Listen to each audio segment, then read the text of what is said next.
Hey guys, how you going? Hope you're all having a fantastic evening. Tonight I'm going to be doing a review of a police thriller from France, French language English subs, released in the year 2012, directed by Michel Placido, and this film is called The Lookout. Now this is not to get confused with an American film by the exact same title. This is in fact a completely different film. So the story to The Lookout is as follows. When seasoned Commissioner Mattei executes a major police operation to take down a notorious gang of bank robbers, expert sniper Vincent Kaminsky opens fire from the rooftops, killing several officers in the process and enabling an explosive getaway for his desperate accomplices.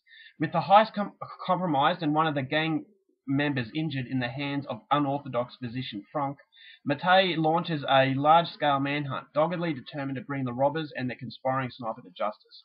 So the movie centers upon the main character of a police commissioner named Mattei, played by Daniel Etiel, and he is in charge of conducting this operation that's going to bring down a gang of notorious bank robbers. Now, these bank robbers have robbed 15 banks in 2 years, and it seems that they're unstoppable. So today is going to be a hell of a lot different because Mattei believes that he has what it takes to bring them down.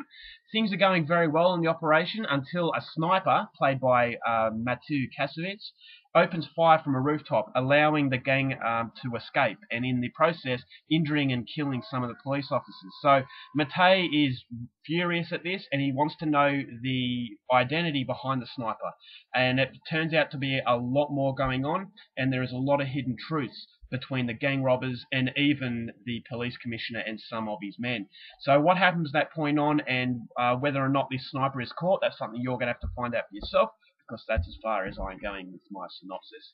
Now, my thoughts on the movie. If you're a fan of other police thrillers, such as Department 36 and MR73, you're going to get a lot out of this film, because I actually feel that this is probably the pick of them. MR73 was my favourite. You know, Department 36 was alright, but MR73 was my pick until I saw this film, and I would say that this is probably at the top of the pile as far as I'm concerned. Now, all three of those films, police thrillers, starred Daniel Etiel, and he's a fantastic actor, and he's no different in this film. And what makes the movie so good is the fact that the lead characters are so interesting. You've got Daniel Etiel, who plays Mattei, who is a very torn-up individual. Towards the end, you get to know a little bit about him, a little bit more about him, and it kind of explains his motives for what he does. And then on the other side, you've got Mathieu Kassovitz, who plays Vincent Kaminsky, the sniper, and his character is equally as interesting. He starts off as a really bad guy, but you get some sympathy for him because as the movie unfolds, you know, that the plot sort of thickens, you kind of feel that there is more to these characters than you first thought. So it plays out very, very well, and the characters gradually get more depth to them, and therefore you care about them a little bit more, and you're enthralled by the movie. Now, a lot of people say that this is a very confusing film. I would say that if you're not paying attention, it is a movie that demands your attention from start to finish. There's a lot of twists, and there's a lot of characters that are introduced, and if you're not paying attention, you're not really going to understand what's going on. You know, it actually might require 2 viewings. Although I was paying strong attention to it, there are a few things that I missed, so I'm probably going to have to go back and watch it. But that's always a good thing. A lot of people say that's bad, but when a movie demands that you have to go back and watch it again, that's always good in my book, and it's not often that that happens.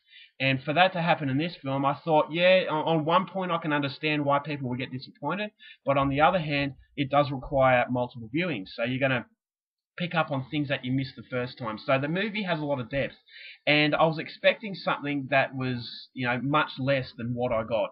Now, apart from the fact that the acting was absolutely fantastic, you've got the cinematography, which is really, really downbeat, and that's something that is evident throughout all, you know, French police thrillers. They're not glamorized. They're not, you know, fanciful sort of shootouts. There are shootouts in the film, but it's very real and it's very high impact, and it just feels like the whole world is morbid. It's kind of uncovering a world that you're not really exposed to a hell of a lot in these type of genre sort of film, in America especially. You know, it's all about explosions, you know, magnificent shootouts, and the characters are kind of secondary. But in this film, the characters take center stage, and the story kind of just plays around them, and it just builds up to what is a very satisfying experience. Now, the movie does have problems, but as far as feeling is concerned, of visuals, as I said, a very dark film. It's very disturbing. There is a lot of brutality in the movie that I wasn't expecting, but it's not excessive. It's not gratuitous. It's something that does play very true to the story, and as it unfolds, you get these hidden truths behind these characters that you didn't see at first, and therefore your allegiances towards each character kind of chops and changes throughout the entire length. Therefore, it gives a lot of unpredictability, and that's what keeps you glued to the screen, and that's why I like the film so much. Now, as I said, it is a movie that might get a lot of people offside with the fact that it is a little bit confusing, that it does require a hell of a lot of attention. But if you want something that is going to respect the audience and that you feel that 89 minutes is well spent, then this is definitely for you. 89 minutes, it does play out very well. It doesn't take too long to get to the point, and I thought the pacing for the most part was very good. Now, my only problems with the film was the fact that I thought some plot twists towards the end were out of desperation. I thought, why would you do, this certain thing? It felt like the director just wanted to pull the rug from under you just for the hell of it. It reeked of desperation, and I kind of felt it damaged the film a little bit. Some of these characters, their motives and the truths behind them, yeah, it was surprising, but at the same time, it just felt like it was convenience rather than adding strength to the plot. And for that, I didn't hate it, but it was a little bit disappointing because I felt that the film really didn't need that. And I felt like it just wanted to throw in one last twist for the hell of it. And it really could have damaged the film. But fortunately, the movie is so strong throughout the entire length that when you get right up to the end, it doesn't ruin the ending. Yes, it does dampen it a tiny bit, but I thought it was strong enough not to derail, and in the end, you get a very rewarding experience. So it is a movie that does have action, but it's more character-based than anything else. And if you're a fan of this type of film, then I would say definitely go and check it out because I really enjoyed it. I wasn't expecting to enjoy it as much as I did. As I said, apart from some strange motives from the characters and that strange plot twist right at the end, apart from that, I would say definitely go out there and see it if you're a fan of this stuff. If you don't mind reading subtitles and you can concentrate, this is a movie that will leave a very satisfied taste in the mouth, because it certainly did for me.